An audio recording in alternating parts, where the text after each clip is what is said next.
The first sound I heard that evening was the sigh of the elevator cables settling into place, a soft exhale that echoed down the marble spine of our building. Outside, rain pressed a quiet frenzy against the windows, fine needles of water threading the city into silver, pinning us to the 32nd floor like a specimen slide. My coffee, gone tepid, tasted like old decisions. The monitors hummed soft blue. Paperwork waited in regimented stacks, in need of a final steadying hand. I had worked for him a decade. 10 years of calendar triage, board packets, travel itineraries, and phone calls that needed to be answered without ever being asked. 10 years of watching him move through rooms like a graphite line. Sure, deliberate, a line everything else organized itself around. To everyone else he was Mr. Hale. To me he was too. It wasn't a rule. It was simply how air moved between us. That night I watched a drop of rain break into 3 smaller beads and slide, in a faltering path, down the corner pane near my desk. Behind me, his door was closed, the strip of light at the bottom a faithful metronome of our late projects. It was always like this at quarter's end. The city wore its insomnia honestly, headlights smearing across slick streets, a saxophone afloor below threading out a stubborn evergreen line of jazz, the custodial cart squeaking somewhere distant like an old memory trying to be heard. The company, Financial Technology, though our branding called it a bridge between trust and tomorrow, had grown from a scrappy startup to a polished metropolitan promise. Now there was talk of a merger that would make us something else entirely. People used the word inevitable the way some use prayer. Earlier that day, a new senior VP had started. A woman named Rivas, cut from a cloth that didn't wrinkle. In the boardroom, she'd offered her first comment like a scalpel. Swift, precise. Opening what needed to be opened. I watched Mr. Hale listening, his gaze as spare as a ledger line. He didn't speak to impress. He spoke when a decision's backbone finally showed. That was the balance we kept. In a room where everyone reached for spotlight, he remained a dark, steady planet. I orbited without fanfare, the secretary whose presence formed the room's reliable horizon. At 8:42 p.m., the last of the staff slipped on coats and quieted the elevator hall. I thought briefly of the middle-aged couple who lived across from me. He with his nightly crossword, she with her crossword's answers and a bowl of clementines, and wondered if they had left their lamp on to blunt the weather's hard edges. I thought, too, about my own apartment, its tidy edges and the faint scent of lemon oil. The 3 potted plants I kept alive with the same disciplined persistence that kept this floor functioning after hours. If loneliness had a scent, it was citrus and printer toner. His door clicked. I stood, automatically smoothing my skirt. He didn't step out at first. He stood within the doorframe, one hand braced against the wood, gaze skimming the quiet office. His tie was loosened. The white shirt at his throat made his voice seem deeper when he finally spoke. "Ms. Bennett." "Yes, sir." He nodded toward the stack nearest me. "Any surprises?" That was our shorthand. He didn't ask if I was tired, or if my back hurt, or if the rain was getting into my shoes. He asked about what mattered to the company, and I answered, and somehow that was our version of care. "A few op-eds waiting on the merger rumors," I said. "The Chronicle wants a quote by morning. Legal approved 3 sentences."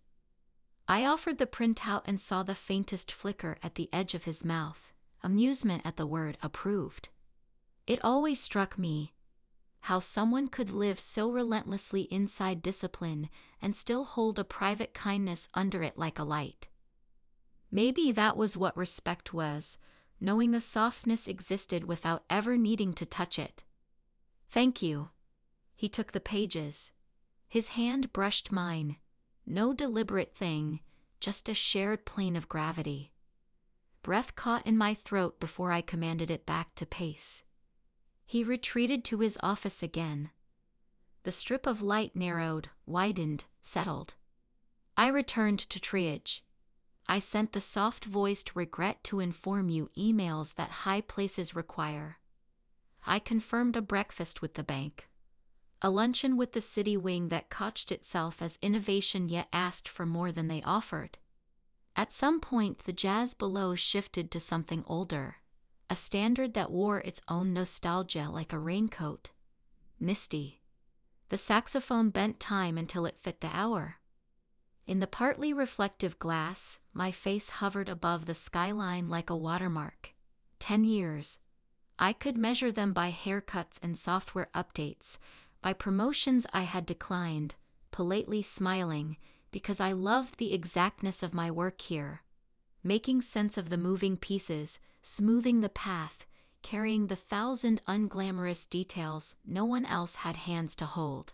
If there was punishment in that, I had made peace with it. If there was safety, I honored it. There had been a marriage once. It had ended with quiet signatures and a shared casserole dish we forgot to return. Since then, the office had been church and shelter and battlefield, depending on who was in the room and what we owed the day. At 9:17, my phone buzzed. A message from facilities about a leak on 27. It was remarkable, the way water threaded itself into places it wasn't invited. I texted back a line of empathy and returned to the email I didn't want to send. A reminder to a vendor about a payment that had gone into limbo. Somewhere in another office, another secretary saw my name appear in her inbox and felt that familiar weight of duty. When his door opened the second time, he didn't say my name. He simply stood there, sleeves rolled, eyes on the rain-slick world. "Do you ever think about leaving?" he asked. It startled me. Not the question itself. We all thought about leaving, at least once a week, but the fact that he had asked it of me. The room felt new suddenly, as if a wall had been pushed back when I wasn't looking. "I think about what would happen if I did," I said. "Whether the building would notice. Whether the elevators would take it personally." He huffed a small laugh and looked down, as if embarrassed by the sound. "They would," he said. "They take everything personally." He paused. "We're close to a leak." "On 27? "In the merger." He reached for the edge of my desk. The light caught the gold of his wristwatch, a modest face. "I don't know where it's coming from. Legal can't find the gap. And He stopped, choosing what to share. "If this gets out before we're ready, the board will cut us in half to cauterize the wound." There it was. A crisis with the scalpel already in the room. I pulled a notepad toward me. "Who knows full details?" "6 of us," he said. 7 now." "I've known 11 days," I said gently. It was the closest I'd come to telling him what I was to him beyond my title, the conscience of every plan and the keeper of its shadows. We can check the logs of edits to the board packet. Compare timestamps with who accessed the draft language. You've already thought of this. It's my job to think of it before you need me to say it. For the first time that night, he looked at me as if the air had changed. Not a line to graph around, not a voice to deliver a signed approval, but as a person. It was not the first time his attention had felt like a warmth in a cold room. It was, however, the first time it slid toward concern. And then the overhead lights dimmed to their late-night hum, and his office, with its paperweight skyline and small unwatered fern, receded from the edge of the moment. We worked. We pulled logs and cross-referenced names and walked the thin bridge between trust and suspicion. A rumor once guessed is a creature with too many heads. You try to spare it a body. At 10:11, the elevator delivered a maintenance man and his boxy cart with a scolding wheel. He nodded to me as if we were veterans of the same quiet war. At 10:28, a draft of internal talking points appeared on the shared drive that I hadn't authorized. I looked up quickly, and so did he. "I didn't approve that," I said. "I didn't write it." We clicked. We scrolled. We matched the voice of the draft to the voices we knew. I had spent years reading memos and making their edges straight. I could tell who had written something by the way they handled conjunctions and the way they flinched from a hard colon. That draft belonged to someone who wanted to be thought ruthless and settled, instead for sloppy. My pen traced the pattern. A name formed a shape in the air between us. "Purcell," I said. "Combs. He's always wanted Rivas's chair. He thinks chaos is a ladder." He pressed his lips together, not in surprise, but in confirmation. "He wouldn't leak for money," he said. "He'd leak for an outcome. Force the board to accelerate the merger. Make it messy so he gets to star in the cleanup." He looked at me again. "You should be running comms." "I don't like cameras," I said. "I like clocks." We moved to contain what could be contained. He drafted 2 sentences and handed them to me for the small, essential edits that made language look inevitable. I made a call to legal and another to the Chronicle and a third to a number I wasn't supposed to have, a reporter who owed me a favor for having once spared him an error that would have cost him a job. I spoke in phrases that suggested calm, while my pulse ticked like a second hand inside my throat. Sometime near midnight, the office emptied of all sound except the rain. He stood by the window, hands in pockets, and I had the absurd thought that this was what statues did when the museum closed. They put their hands in their pockets and watched whether they could not feel. My own body remembered the long day, the tightness between shoulder blades that ached for the ordinary intimacy of being seen. I had made myself small for so long that even my silences had learned to walk quietly. 10 years of it. The elevator hummed. I looked up. He looked at me. Something in his expression loosened, and with it, the careful distance between us. It happened in a breath, and yet it had taken us a decade to arrive. "Eva," he said. The syllables were ordinary. I had written them in emails, initialed them on forms, heard them in the waiting room of a dentist I didn't particularly like. But in his mouth, that night, my name wasn't a label. It was a doorway. It was my hand being taken in a crowded room and led somewhere light touched gently, finally. I could feel it in my body, the way his voice changed the room. The fluorescent hum receded to a pencil line. The jazz below stilled on a sustained note. I moved in that breath the way the rain moved. Not toward danger, but toward what it had always been meant to touch. "Yes," I said, though I hadn't been asked a question. He looked at me as if he'd found a word he had been circling for years, not love, not work, but the one that sits between them. Care. Then he shook his head slightly, almost a reprimand to himself, the old discipline rousing. "I shouldn't have." "Then don't finish the sentence," I said gently. "Not if it punishes us for breathing." He let out a quiet laugh, the kind that feels like surrender and relief at once. We stood with the city laid out around us like a confession. He seemed suddenly less invincible, which is to say, human. "You left early on Tuesday," he said, eyes almost smiling. "You said the dentist. But you left because your mother's test results came in."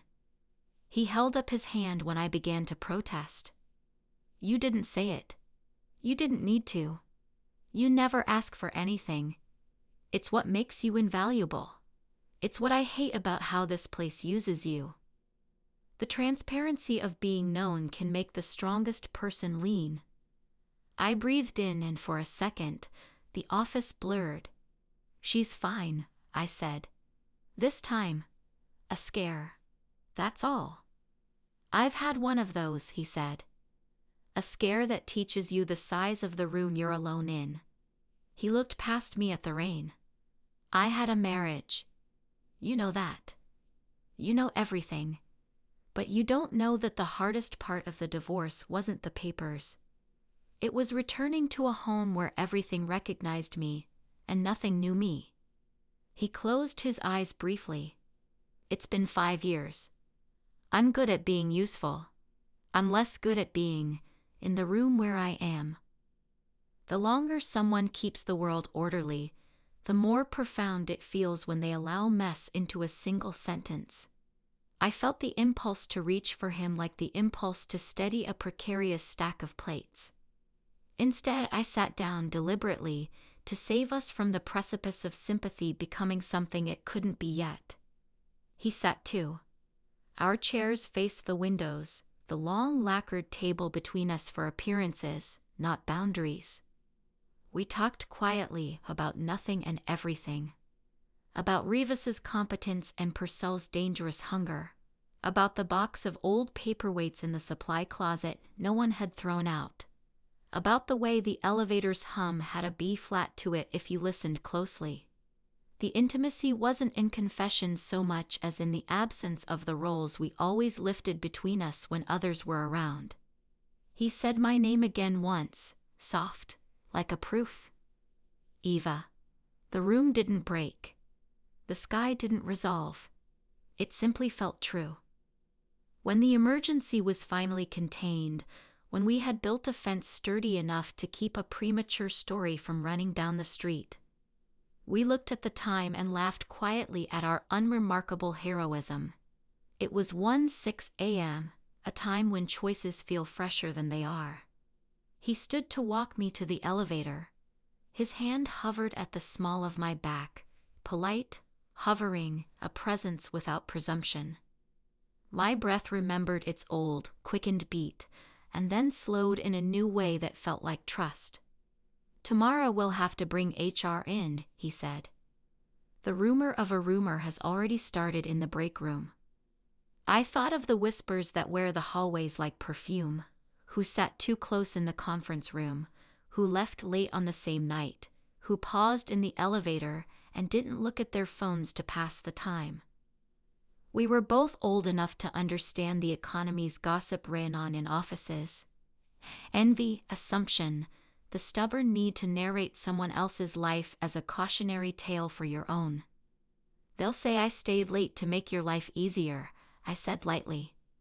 "Which is true. They'll also say I did it for reasons that make it sound smaller than it was." "And what was it?" His voice was low, not a challenge, but an invitation. "Work," I said. "And companionship." I met his gaze. And the relief of speaking in a room where we usually only arrange chairs. The elevator doors parted. We didn't move. The rain's quiet punctuation pressed against glass. He shifted his weight, a fraction forward, and in that fraction I felt where history and decision might meet. He reached up then, and his fingertips brushed a damp strand of hair away from my temple. A gesture so ordinary and tender it bypassed ceremony and went straight to breath. The space between us tightened, then loosened, as if it had learned something new about its own elasticity. "I'm not asking for anything you can't give," he said. "But I want to use your name properly. Not as a lever. As a promise I'll keep." Promises are easy under rain. They're harder under fluorescent lights at 10 on a Monday. I weighed that. I weighed how long I had been the steadiest piece of furniture in his life and in my own. I weighed the cost of stepping forward a single pace. "Then keep it," I said. He didn't kiss me. I didn't kiss him. We stood there with the breath of it between us, aware of all the ways the future would test the moment if we asked it to. The night faded around us, leaving only breath and promise. When the elevator doors closed, it was because we pressed the button together, not to flee, but to let the decision follow us down the building, sensible as a good coat. The next morning, the world resumed its preferred lighting, harsh, practical, busy. Purcell blustered. HR scheduled meetings to appear impartial. Legal tightened language like shoelaces before a long run. Gossip swelled and retreated in waves. A sympathetic look here, a tightened smile there. I sat at my desk and sent emails that steadied the room. Rivas took her chair and nodded toward me once as if acknowledging the invisible scaffolding women build under other women's feet. When Mr. Hale entered, the air settled to its predictable pressure, but something new lived in the return to normal. You can always tell when a room has quietly been moved 2 inches to the left. When HR asked about my late evening, I answered honestly. We had discovered unauthorized talking points on the shared drive. We had mitigated a premature leak. When asked if there was anything else, I said there was rain. I said there was jazz. I said we did our jobs. People hear what they can hold. Purcell was reassigned, not with the spectacle he had wanted, but with the quiet sting of relevance removed. The leak didn't happen on his timetable. The board moved as if it had always planned it this way. The Chronicle ran a bland piece about synergies that tasted like cardboard and relief. A month later, the merger became the name everyone learned to write without hyphen or hesitation. I reorganized the executive floor with sorcery only secretaries know. Swapping a chair here to soften a man's temper. Shelving a glass award there to remind someone to be gracious. Life resumed its practiced choreography. Between us, there was a new respect that felt like light turning warmer by a degree. He still called me Ms. Bennett in rooms that required the armor. In smaller rooms, doorways, hallways, the gap between the elevator and my desk, he let Eva steady the air like a hand on a railing. Sometimes our fingers found each other by accident when both reached for the same folder. Sometimes he paused, untied, when I entered his office with coffee, and I felt the familiar tug of a room remembering another version of itself. We never staged an announcement. We never turned the office into a theater. What happened was something quieter. The work stayed good, and we became a calm at its center. He asked for my counsel more openly. He accepted being human in front of me, as if the cost had been paid in the long years prior. On nights when the rain tried the windows, I wore my coat home and felt the echo of my name said in a voice that didn't mistake possession for care. A few weeks after the merger, Rivas stopped by my desk with a stack of reissued corporate values in a tasteful font. She set them down, then touched the edge as if to keep them from moving. "You're the heartbeat here," she said simply. "I know a dozen men who think they're the brain." She pointed her chin toward his office. "He trusts you. That's rarer than people think." "Trust is an old skill," I said. "It's learned by carrying things that aren't yours as if they are. Make sure you put some of that down once in a while." Her gaze softened. "Pick up something you want." The elevator hummed in agreement. Somewhere below, the jazz returned to a standard I'd known since childhood.